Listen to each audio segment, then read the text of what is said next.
Today, Sarah and I are going to make a quick plate of pasta with these beautiful Brussels sprouts. Did you know that they belong to the cabbage family? And they grow on a long stalk with little Brussels sprouts coming off of it. Now, we're gonna clean them. Very often, the bottom is kind of brown like this, so we're gonna cut these parts off, and if there are any yellow leaves, we'll pull those off as well, just like so. As you can see, all the bottoms have been cut, some of the leaves have been taken off, and now it is time to just cut them. And what we're gonna do with the knife is just cut them into small shredded pieces. And the way you do that is, let's look at it again. Cut it in half, then you put the blade against this part of your fingers so it rests on there. The tip goes here on the cutting board, and then with a rocking motion, we can cut them all up this way. And it actually goes very quickly. You don't even need a food processor to do this.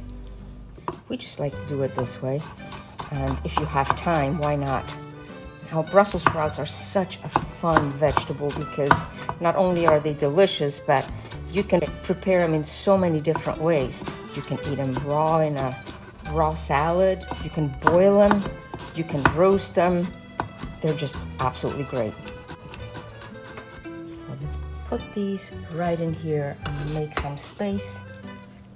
And we'll do this until all the Brussels sprouts are done. We finally finished all the Brussels sprouts, and you see all this here. Make sure to either put it in the compost pile, or if you have chickens, they will absolutely be grateful. Here we're gonna get a shallot, and we're gonna cut the shallot up. And that's gonna add a wonderful flavor as well. We're just gonna cut it in half. And once again, with a rocking motion, we're gonna cut it into slices like that. And then come this way. And nicely chop it nice and fine. This we can set to the side. We'll also get 1 or 2 cloves of garlic. Now, of course, you could have used an onion as well if you so prefer. There we go. I'm gonna crush them both so they're easy to peel. And even these will be chopped finely. I guess you could put it in camicia with the skin on, just whole. And they are always very delicious that way. The garlic is minced as well. Let's set it to the side. And then we're gonna get some cayenne pepper.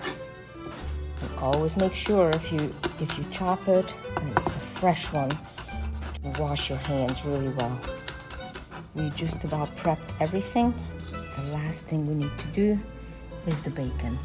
And you see here, we took some very thick bacon and we cut it into strips, and this is what we're going to use in our dish as well.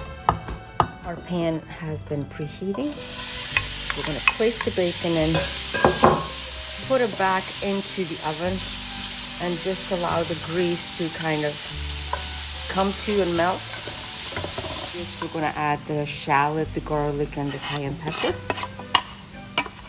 Just like this. We're also going to add these 2 little branches of rosemary and set this back in the oven. Let's place it in and let the oven do its magic. As you can see, the bacon is not crispy yet because we still need to put the Brussels sprouts in, and we'll stir everything up and it can finish cooking together. And oh, this medley of flavors all together will be so amazing. Now, we could have chopped rosemary, but we decided to leave it whole. But you could totally chop it up. There we go, and hold it like this. Mix everything up, and to this we'll also add just a bit of a drizzle of olive oil. And this goes back into the oven. Once again, we'll slide it back into the oven and close the door.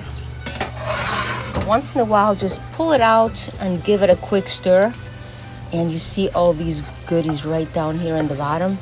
This is when it would be good to use some white wine to deglaze it and get all those flavors up.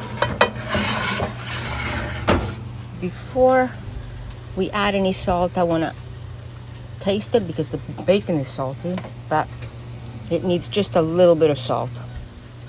Now a splash of wine, literally a splash. Mix it up so we can get all these goodies off. And back into the oven so the wine can cook out. Let's remove the rosemary. And then we're going to go right in here and bring our spaghetti, which are al dente. Place it into the pot. And also a little bit of the cooking water. A bit of the cooking water. Give it all a nice stir. And this is how quickly a beautiful plate of pasta comes together. Look at this beautiful medley of flavors and colors. This is going to be one incredible plate of pasta.